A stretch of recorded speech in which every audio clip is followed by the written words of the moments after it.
That cement right there is what the town did when they said they had to inspect our house for the sale of our house. Supposedly to protect the Skajakwita Creek.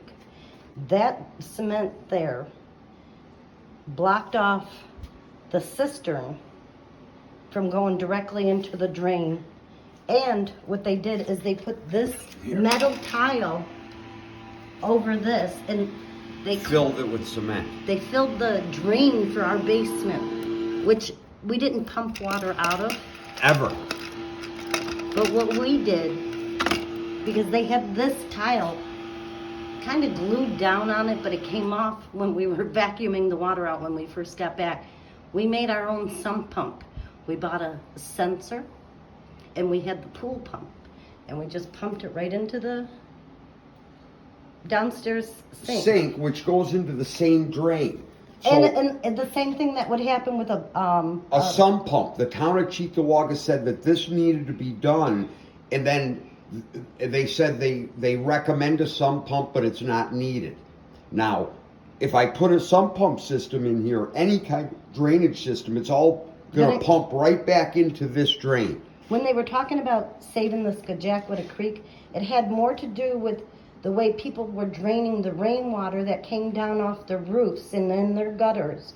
Into the system. Right into the sewer system, or the sewer system, because all these older homes, when the gutter downspout goes right into a sewer, then that's taking that rainwater. But we weren't doing any of that. We didn't pump any water. No, it went naturally, and it was probably a trickle.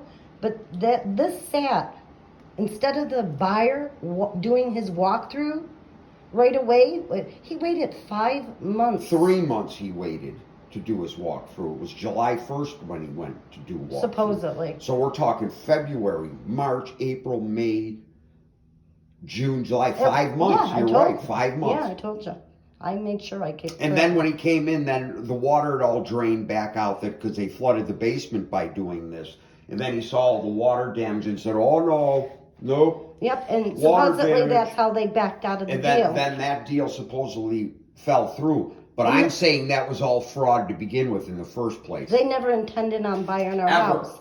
This was all fraud. Cheektowaga is part of it. Erie County, New York is part of it too. They allowed this man who worked for the town to file and get a judgment against us, which we paid for him flooding our house. And Erie County, New York never followed the proper legal procedures to put that lien on 24 Goring Avenue. And they synchronized it perfect, like a military operation. Where we get back, where I'm talking to Wells Fargo about resolving this. Erie County, New York slaps the lien on the house. Wells Fargo in turn says, "Oh, we can't talk to you anymore." Yeah, it gave them an excuse. And it gave them the perfect way in to get us to this point.